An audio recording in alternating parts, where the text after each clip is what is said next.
the non-believers. I will explain this shortly. Imam Abu Ja'far al-Tahawi mentioned at the beginning of his Aqidah that this is the Aqidah of Ahl Sunnah wal Jama'ah.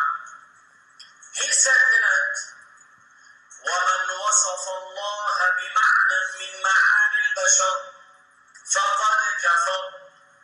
Whoever attributes to Allah any of the attributes of the creations has committed blasphemy. Sitting is what? Amongst the attributes of the creations. So one blasphemes by believing that Allah subhanahu wa ta'ala is sitting on the throne, and it doesn't help him, it doesn't save him to say, yeah, but not like I was sitting. That doesn't save him. To say that Allah is sitting but not like I was sitting, he attributed what's classified amongst the attributes of the creations. Allah created the seven skies and seven laws in how many days? 6 days. وَمَا مَسَّنَا مِن لُغُوبٍ. Meaning Allah subhanahu wa ta'ala did not get tired, because tiredness is amongst the attributes of the creation. Tiredness is an attribute of weakness, and this cannot be attributed to Allah subhanahu wa ta'ala. Imam Ali was very knowledgeable. He is the most knowledgeable of this nation after Prophet Muhammad sallallahu alayhi wa sallam. A group of non-believers came to Imam Ali and they said to him, they asked that question. They said to him, Aina Allah? Literally means, where is Allah? He answered them, Inna alladhi ayyana al-ayna la yuqalu lahu ayn. Meaning the one who created the whereabouts, the places, cannot be attributed with a place. Then they said to him, Kayf Allah? How is he? Referring to a shape and volume. He said to them, Inna alladhi kayyafa al-kayfa la yuqalu lahu kayf. The one who created the bodies and the attributes of the bodies cannot be attributed with these characteristics. He answered them right on the spot with this answer. Imam Ali is the one who said that Allah created the arsh as an indication of his power and not to take it as a place to sit on it. Imam Ali is the one who said that Allah exists without a place before and after creating the places. These two sayings were related by Imam Abu Mansur al-Baghdadi in his book Al-Farq Bayn al-Farq, the difference between the sects. In this book, page 256, he mentioned this about Imam Ali radiallahu anhu, that he said these two statements. That's Imam Ali, the one who lived with the Prophet, the one who was raised by the Prophet. He used to sit next to the Prophet, to learn from the Prophet. What did he say? He said that Allah subhanahu wa ta'ala created the arsh as an indication of his power. So those who believe that Allah is sitting on the throne do not have the correct belief, because they went against all these areas we mentioned. So why Allah mentioned Al-Arsh next to his name in this ayah, Zul Arsh al-Majid, to show that the Arsh is of great importance. The Arsh is the biggest of Allah's creations, and it is subjugated by the power of Allah. One deduces from this that the rest of the creations are definitely, with greater reason, dominated and controlled by the power of Allah subhanahu wa ta'ala.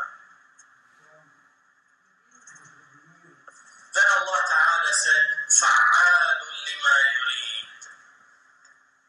The doer of all what he wills, and nothing makes Allah powerless.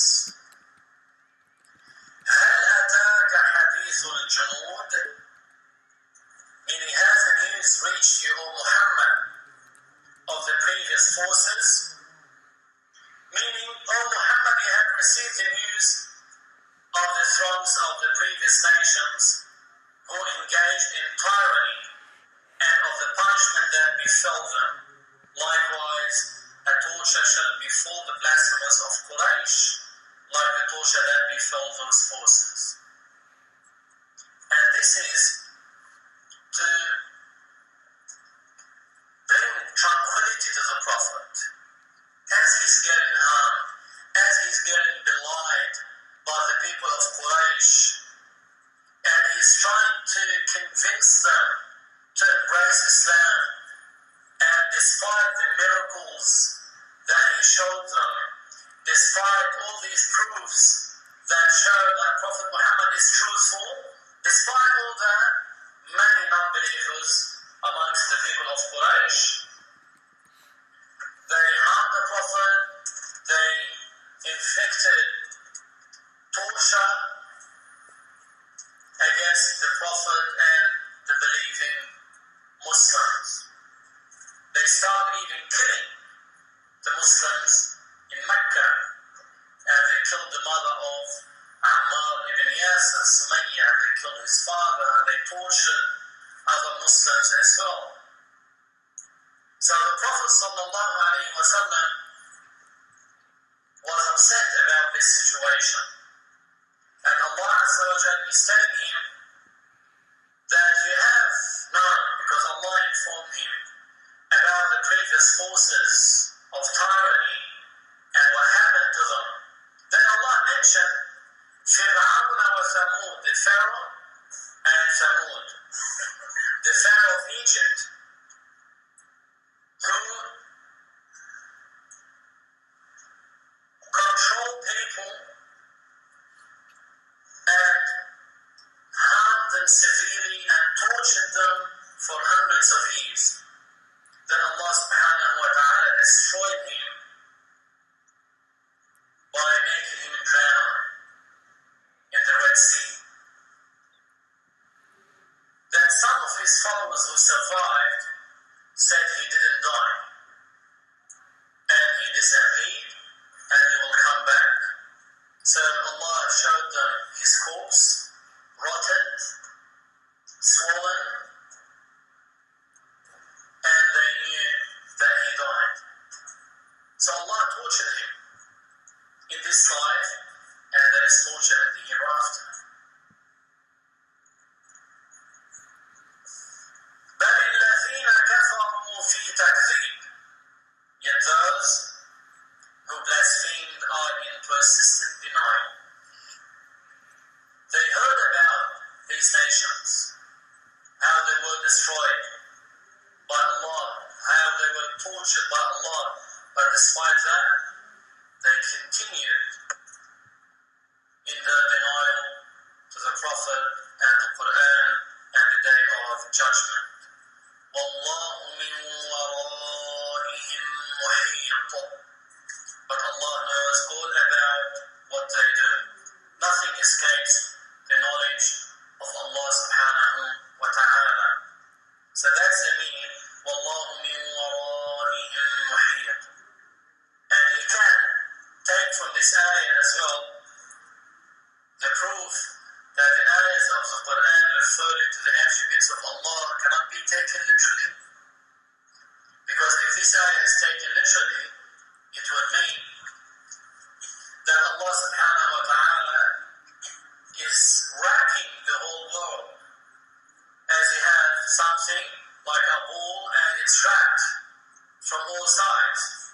But that's not the meaning of the ayah. So those who take every ayah referring to Allah literally, if they take this ayah literally, it would be against their belief that Allah is above the throne.